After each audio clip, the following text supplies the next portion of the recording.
Hello ಸ್ನೇಹಿತರೆ, ಎಲ್ಲರಿಗೂ ನಮಸ್ಕಾರ. ಹೊರನಾಡು ಅನ್ನಪೂರ್ಣೇಶ್ವರಿ ಚಾನಲ್ಗೆ ತಮಗೆಲ್ಲ ಆತ್ಮೀಯವಾದ ಸ್ವಾಗತ. ಆಲ್ರೆಡಿ ನಾನು ಕೆಮಿಕಲ್ ಹೇರ್ ಡೈಗಳನ್ನು ಉಪಯೋಗಿಸೋದ್ರಿಂದ ಏನೇನೆಲ್ಲ ಸಮಸ್ಯೆ ಆಗುತ್ತೆ, ಯಾವ ರೀತಿಯಾದ ಒಂದು ಕಾಯಿಲೆಗಳು ಬರುತ್ತೆ, ಯಾವ ರೀತಿಯಾದ ಒಂದು ಸ್ಕಿನ್ ಪ್ರಾಬ್ಲಮ್ ಆಗ್ಬೋದು, ಹಾಗೆ ಹೇರ್ ಪ್ರಾಬ್ಲಮ್ ಆಗ್ಬೋದು, ಸ್ಕ್ಯಾಲ್ಪ್ಗಳಿಗೆ ಏನು ಸಮಸ್ಯೆ ಆಗುತ್ತೆ ಅನ್ನೋದ್ರ ಬಗ್ಗೆ ಎಲ್ಲ ನಾನು ಆಲ್ರೆಡಿ ಒಂದು ಕೆಮಿಕಲ್ ಹೇರ್ ಡೈಗಳ ಬಗ್ಗೆನೇ ಆಲ್ರೆಡಿ ಪಾರ್ಟ್ 1 ಪಾರ್ಟ್ 2 ಅಂತ ನಾನು ವಿಡಿಯೋಸ್ನ ಮಾಡಿ ಹಾಕಿದ್ದೀನಿ. ಬೇಕಿದ್ರೆ ನೀವು ನೋಡ್ಬೋದು, ಶಾರ್ಟ್ ವಿಡಿಯೋಸ್ಗಳು ಕೂಡ ಬರ್ತಾ ಇದೆ. ಅದ್ರ ಬಗ್ಗೆ ಖಂಡಿತವಾಗ್ಲೂ ಅದನ್ನು ನೋಡಿ ತಿಳ್ಕೊಂಡು ನಿಮಗೆ ಕೆಮಿಕಲ್ ಹೇರ್ ಡೈನೇ ನಾವು ಯೂಸ್ ಮಾಡಬೇಕು ಅಥವಾ ನಾವು ಅದನ್ನು ಯೂಸ್ ಮಾಡೋದೇ ಬೇಡಪ್ಪ ಅನ್ನೋ ತೀರ್ಮಾನನ ನೀವೇ ಮಾಡಬೇಕಾಗತ್ತೆ. ಆ ವಿಡಿಯೋಸ್ಗಳನ್ನ ನೋಡಿ ನಿಮಗೆ ಗೊತ್ತಾಗುತ್ತೆ ಅದನ್ನು ಉಪಯೋಗಿಸೋದ್ರಿಂದ ಏನೊಂದಿಲ್ಲ ನಮಗೆ ಪ್ರಾಬ್ಲಮ್ ಆಗುತ್ತೆ ಅನ್ನೋದು ಗೊತ್ತಾಗುತ್ತೆ. ಕ್ಯಾನ್ಸರ್ನಂಥ ಮಾರಣಾಂತಿಕವಾದ ಕಾಯಿಲೆ ಕೂಡ ನಮಗೆ ಕೆಮಿಕಲ್ ಹೇರ್ ಡೈಯಿಂದ ಬರುತ್ತೆ ಅನ್ನೋದಾದರೆ ನಮಗೆ ಆ ಒಂದು ಕೆಮಿಕಲ್ ಹೇರ್ ಡೈ ಬೇಕಾ, ನಾವು ಅದನ್ನು ಉಪಯೋಗಿಸ್ಬೇಕಾ, ನೀವೇ ಯೋಚನೆ ಮಾಡಿ. ಇವಾಗ ಅದಿರಲಿ, ನಾವಿವಾಗ ನಮ್ಮ ಹರ್ಬಲ್ ಹೇರ್ ಡೈ ಬಗ್ಗೆ ಮಾತಾಡೋಣ. ಇವಾಗ ನಾವು ನಮ್ಮ ಹರ್ಬಲ್ ಹೇರ್ ಡೈ ಬಗ್ಗೆ ಮಾತಾಡೋಣ. ಹರ್ಬಲ್ ಹೇರ್ ಡೈನ ನಾನು ಮನೆಯಲ್ಲೇ ಪ್ರಿಪೇರ್ ಮಾಡ್ತೀನಿ. ಇದನ್ನು ತುಂಬ ವರ್ಷಗಳಿಂದ ಪ್ರಯತ್ನಿಸಿ ನಾನು ಈ ಥರ ಮಾಡ್ಬೋದಾ, ಹರ್ಬಲ್ ಹೇರ್ ಡೈ ಮಾಡೋದಕ್ಕೆ, ಕೆಮಿಕಲನ್ನು ಉಪಯೋಗಿಸದೆ ಹೇರ್ ಡೈ ಮಾಡೋದಕ್ಕೆ ನಾನೇನೇನೆಲ್ಲ ಸರ್ಕಸ್ ಮಾಡಬಹುದು ಅಷ್ಟೊಂದು ಸರ್ಕಸ್ಗಳನ್ನು ಮಾಡಿ ತುಂಬ ಪ್ರಯತ್ನ ಮಾಡಿ ತುಂಬ ಕಷ್ಟಪಟ್ಟು ಈ ಒಂದು ಹೇರ್ ಡೈನ ಕಷ್ಟಪಟ್ಟು ಕಲ್ತಿದ್ದೀನಿ. ಇದಕ್ಕೆ ಯಾವುದೇ ರೀತಿಯಾದ ಪ್ರಿಸರ್ವೇಟಿವ್ ಆಗಲಿ ಕೆಮಿಕಲ್ ಆಗಲಿ ಏನನ್ನೂ ಬಳಸಿಲ್ಲ. ಈ ಒಂದು SBS ಹರ್ಬಲ್ ಹೇರ್ ಡೈನ ನಾನು ಮನೆಯಲ್ಲಿ ನಾನೇ ಪ್ರಿಪೇರ್ ಮಾಡಿದ್ದೀನಿ.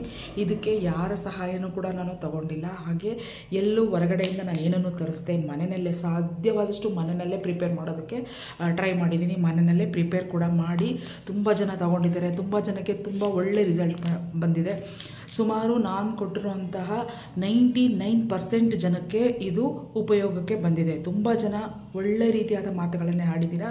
ನನಗೆ ಇನ್ನಷ್ಟು ಇದು ಈ ವಿಡಿಯೋಸ್ನ ಮಾಡೋದಕ್ಕೆ, ಹರ್ಬಲ್ ಹೇರ್ ಡೈ ಬಗ್ಗೆ ವಿಡಿಯೋಸ್ನ ಮಾಡೋದಕ್ಕೆ, ಈ ಒಂದು ಹರ್ಬಲ್ ಹೇರ್ ಡೈ ಬಗ್ಗೆ ವಿಡಿಯೋಸ್ನ ಮಾಡೋದಕ್ಕೆ ನೀವೇ ನನಗೆ ಸ್ಫೂರ್ತಿಯಾಗಿದ್ದೀರಾ. ಈಗ ಹರ್ಬಲ್ ಹೇರ್ ಡೈನ ಯಾವ ರೀತಿ ಪ್ರಿಪೇರ್ ಮಾಡ್ತೀನಿ ಅನ್ನೋದನ್ನು ನೋಡ್ಕೊಂಡು ಬರೋಣ ಬನ್ನಿ. ಇವಾಗ ನೋಡ್ಬೋದು ನೀವು ಎಷ್ಟು ರೀತಿಯಾದ ಪುಡಿಗಳಿದೆ ಇದರಲ್ಲಿ ಅಂತ. ಆಲ್ಮೋಸ್ಟು ಹರ್ಬ್ಸ್ಗಳನ್ನು ಹಾಕಿದ್ದೀನಿ. ಹೆನ್ನ ಆಗ್ಬೋದು, ಹಾಗೆ ಸೀಬೆ ಎಲೆ, ಬಿಲ್ವಪತ್ರೆ, ಭೃಂಗರಾಜ, ಸುಮಾರು ಕರಿಬೇವು ಸೊಪ್ಪಿನ ಪುಡಿ, ಅದರ ಜೊತೆಗೆ ಬೇವಿನ ಸೊಪ್ಪಿನ ಪುಡಿ, ಅದರ ಜೊತೆಗೆ ಸುಮಾರು ಹೂಗಳಂತೂ ಒಂದು 8ರಿಂದ 9 ರೀತಿಯಾದ ಹೂಗಳನ್ನ ಒಣಗಿಸಿ ಪುಡಿ ಮಾಡಿ ಮಿಕ್ಸ್ ಮಾಡಿರೋದು. ಸುಮಾರು ಪುಡಿಗಳನ್ನು ಇದರಲ್ಲಿ ನಾನು ಮಿಕ್ಸ್ ಮಾಡಿದ್ದೀನಿ.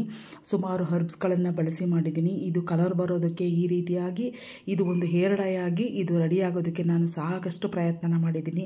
ಎಲ್ಲರಿಗೂ ಇದು ಸಿಗಬೇಕು, ಎಲ್ಲರಿಗೂ ಇದು ಅನುಕೂಲ ಆಗಬೇಕು ಅನ್ನೋ ಕಾರಣಕ್ಕೆ ನಾನು ತುಂಬಾ ಟ್ರೈ ಮಾಡಿ ಇದನ್ನು ಉಪಯೋಗಿಸಿ ಒಂದು ಸಾರಿ ಅಲ್ಲ 10 ಸಾರಿ ನಾನು ಇದನ್ನು ಬಳಸಿ ಇದು ನನಗೆ ಕನ್ಫರ್ಮ್ ಆದಮೇಲೆ ನಾನು ಎಲ್ಲರಿಗೂ ಇದನ್ನು ಮಾರಾಟಕ್ಕೆ ಅಂತ ನಾನು ಆನ್ಲೈನಲ್ಲಿ ಇದನ್ನು ಸೇಲ್ ಮಾಡೋದಕ್ಕೆ ಶುರು ಮಾಡಿದೆ. ಹಾಗೆ ಎಲ್ಲರೂ ತುಂಬ ಇಷ್ಟಪಟ್ಟು ತಗೊಂಡ್ರು. ಎಲ್ಲರಿಗೂ ಒಳ್ಳೆ ರಿಸಲ್ಟೇ ಬಂದಿದೆ ಇದನ್ನು ಉಪಯೋಗಿಸೋದ್ರಿಂದ. ಇದನ್ನು ಉಪಯೋಗಿಸೋ ವಿಧಾನ ಕೂಡ ನಾನು ಆಲ್ರೆಡಿ ತೋರಿಸಿದ್ದೀನಿ ವಿಡಿಯೋದಲ್ಲಿ. ಅದ್ರದ್ದು ವಿಡಿಯೋ ಲಿಂಕ್ ಬೇಕಿದ್ದರೂ ಕೂಡ ನಿಮಗೆ ತೋರಿಸ್ತೀನಿ. ಯಾವ ರೀತಿ ಅಪ್ಲೈ ಮಾಡಬೇಕು, ನಿಮ್ಮ ಕೂದಲಿಗೆ ಎಷ್ಟೊತ್ತು ಅದನ್ನು ಬಿಡಬೇಕು, ಹಾಗೆ ನೀವು ಇವತ್ತು ಹಚ್ಚಿದ ಮೇಲೆ ಮತ್ತೆ ಮಾರನೇ ದಿವಸಕ್ಕೆ ಎಣ್ಣೆ ಅಪ್ಲೈ ಮಾಡಿ ಎಷ್ಟೊತ್ತು ಬಿಡಬೇಕು, ಪ್ರತಿಯೊಂದು ಆ ವಿಡಿಯೋದಲ್ಲಿ ಇರುತ್ತೆ. ನಿಮಗೆ ಬೇಕಿದ್ರೆ ನೀವು ಆ ಈ ವಿಡಿಯೋದ ಒಂದು ಡಿಸ್ಕ್ರಿಪ್ಷನಲ್ಲಿ ಕೊಟ್ಟಿರ್ತೀನಿ, ಚೆಕ್ ಮಾಡ್ಕೋಬೋದು. ನೋಡ್ಬೋದು ನೀವು ಎಷ್ಟು ರೀತಿಯಾಗಿ ಎಷ್ಟು ನೀಟಾಗಿ ಮಿಕ್ಸ್ ಆಗಿದೆ ಅಂತ. ಕೆಮಿಕಲ್ ಹಾಕಿಲ್ಲದೆ ಇರೋದ್ರಿಂದನೇ ನಾನು ಧೈರ್ಯವಾಗಿ ನನ್ನ ಕೈಗೆ ಗ್ಲೌಸು ಕೂಡ ಬಳಸ್ತೇನೆ. ನಾನು ಇದನ್ನು ನೀಟಾಗಿ ಹ್ಯಾಂಡ್ ವಾಶ್ ಮಾಡಿ ಡ್ರೈ ಮಾಡಿಕೊಂಡು ಇದನ್ನು ನೀಟಾಗಿ ಮಿಕ್ಸ್ ಮಾಡ್ತಾಯಿದ್ದೀನಿ. ಇದನ್ನು 2 ಸ್ಪೂನ್ ಅಷ್ಟನ್ನು ಒಂದು ಬೌಲ್ಗೆ ಹಾಕಿ ಉಗುರು ಬೆಚ್ಚಗೆ ನೀರಿಗೆ ಹಾಕಿ ಕಲಸಿ ತಲೆಗೆ ಅಪ್ಲೈ ಮಾಡ್ಕೋಬಹುದು. ಹಾಗೆಯೇ ನಿಮಗೆ ಇದ್ರದ್ದು ಫುಲ್ ವಿಡಿಯೋ ಲಿಂಕ್ ಬೇಕು ಅಂದರೆ ಡಿಸ್ಕ್ರಿಪ್ಷನಲ್ಲಿರುತ್ತೆ, ಚೆಕ್ ಮಾಡ್ಕೋಬೋದು. ಹಾಗೆ ಈ ಪ್ರಾಡಕ್ಟ್ ಬೇಕು ಅನ್ನೋದಾದರೆ ಸ್ಕ್ರೀನ್ ಮೇಲೆ ಕಾಣುವಂಥ ನಂಬರ್ಗೆ ವಾಟ್ಸಪ್ ಮಾಡ್ಬೋದು, ಕಾಲ್ ಕೂಡ ಮಾಡಿ ಮಾತಾಡ್ಬೋದು ಅಂತ ಹೇಳ್ತಾ ಇಲ್ಲ.